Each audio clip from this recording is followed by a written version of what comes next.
સ્વાગત છે। હું છું હેપી અને હવે જોઈએ આજના મુખ્ય સમાચાર। મહીસાગર જિલ્લાના વીરપુરમાં સરકારી અને કુદરતી સંપત્તિ પર કથિત દબાણના ગંભીર આક્ષેપો સામે આવ્યા છે।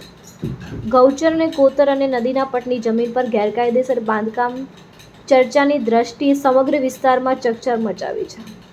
સ્થાનિકો તંત્રની ભૂમિકા પર પણ સવાલો ઉઠાવી રહ્યા છે। શું છે સમગ્ર મામલો, જોઈએ આ અહેવાલમાં।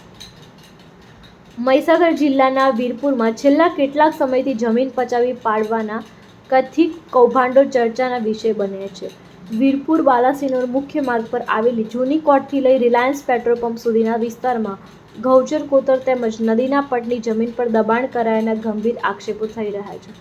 મળતી માહિતી મુજબ સીમ સર્વે નંબર 185/1 પૈકીની આશરે 18 ગુંઠાની જમીન નકશા મુજબ કોતર અને કુદરતી વહેણની જગ્યા તરીકે દર્શાવવામાં આવી હોવાનું કહેવાય છે, જ્યારે 7/12ના રેકોર્ડમાં આ જમીન ખાનગી માલિકીના નામે નોંધાયેલી હોવાનું સામે આવ્યું છે। આ જમીનને સમતળ બનાવી ત્યાં શોપિંગ સેન્ટર, દુકાનો, રહેણાંક મકાનોનું બાંધકામ કરવામાં આવ્યું હોવાના આક્ષેપો પણ થઈ રહ્યા છે। સ્થાનિકોનો દાવો છે કે કુદરતી અને લાવારી નદીના પટમાં પથ્થર પેચિંગ કરીને કુદરતી વહેણનો અવરોધમાં આવ્યો છે અને નાળાને ધરબી પાળો બનાવી જમીન પચાવી પાડવાનો પ્રયાસ થયો છે। જો આ આક્ષેપો સાચા સાબિત થાય તો ચોમાસા દરમિયાન પૂર જેવી પરિસ્થિતિ સર્જાવાની શક્યતા પણ નકારી નહીં। આ ઉપરાંત વીરપુરના ગૌચર, કોતર અને અન્ય સરકારી જમીનો પર કેટલાક તત્વોની નજર હોવાની ચર્ચા ચાલી રહી છે। સ્થાનિકોના આક્ષેપ છે કે ગરીબ અને અભણ લોકોની જમીનોને પણ નિશાન બનાવવામાં આવી રહી છે। હાલ સમગ્ર મામલે તંત્ર દ્વારા કોઈ સત્તાવાર સ્પષ્ટતા કરવામાં આવી નથી। રિપોર્ટર નાથુસિંહ પરમાર, વીરપુર, મહીસાગર। અને મીડિયા દ્વારા અમને ન્યાય મળે છે, કારણ કે સરકારી અધિકારીઓ તો અમને પેશવા જ નહીં જાય, તમારે આવવાનું જ નહીં, તમારી જમીન છે જ નહીં આવું બોલે, અને તમારી જમીન તો છે જ નહીં। પણ સાહેબ 184 ને 185ની વ્યક્તિ અલગ અલગ છે। હવે 184 સર્વે નંબરના માલિક છે ઉમરભાઈ મહમ્મદભાઈ અને એમના વારસો છે। 185 સર્વે નંબરના માલિક પ્રજાપતિ ડાયાભાઈ નાથાભાઈ એમના વારસો છે। હવે સાહેબ માલિક અલગ અલગ છે, એની અંદર રોડ વેળા કોતર આયલા છે, તો સાહેબ એકત્રીકરણ કયા આધારે થાય? એટલે સાહેબ આ એકત્રીકરણ ખોટું છે। એટલે તમારા મીડિયાના માધ્યમથી એમની એકત્રીકરણની પણ માહિતી આપ માગો તો એની અંદર મસ્ત મોટું કૌભાંડ બહાર આવે છે। અને સાહેબ આ જમીન ઉપર ખોટી રીતે એકત્રીકરણની જમીન પચાવી પાડવામાં આવી। 184 જમીન 185માં નાખવામાં આવે છે, 185 જમીન 194 નાખવામાં આવે છે, 194 જગ્યા 201માં નાખવામાં આવે છે। તો સાહેબ આવું તો એકત્રીકરણ તો થયું જ નથી।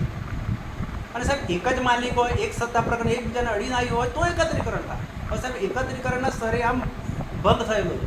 આ જગ્યા પર બાંધકામ કોને કરેલું છે? આ જગ્યા પર સાહેબ આ નલિનીબેન મુકેશભાઈ શુક્લ નામે દસ્તાવેજ થયા છે, અને મુકેશભાઈ શુક્લ, પિનાકીન શુક્લ આ લોકોએ કન્સ્ટ્રક્શન કરીને જમીન વેચી નાખવામાં આવી છે। હવે સાહેબ રિલાયન્સ પેટ્રોલ પંપ છે એની ઉપર બી એમનો દાવો ચાલે। હવે સાહેબ રિલાયન્સ પેટ્રોલ પંપની જગ્યા તો મૂળ માલિકની છે, તો એમણે કયા આધારે વેચી? આપનું શું નામ? મારું નામ ગોરી ભીખાભાઈ અકબરભાઈ, રહેવાનું? નવા મોડા વીરપુર। આપની શું સમસ્યા છે? મારી સમસ્યા સર્વે નંબર 185 પૈકી એક જે જમીન વડીલોથી અમારું નામે ચાલતી આવે ને હાલ અમારું નામ પણ ચાલુ છે। સદર જમીન વેળાકોતરમાં બતાવવામાં આવી અને સદર જમીનમાં ખાનગી સમયે બાંધકામ કરી દીધું અને શોપિંગ સેન્ટરો, મકાનો તથા દુકાનોનું બાંધકામ કરવામાં। કયો સર્વે નંબર? 185 પૈકી એક। કેટલી જમીન છે? 18 ગુંઠા જમીન।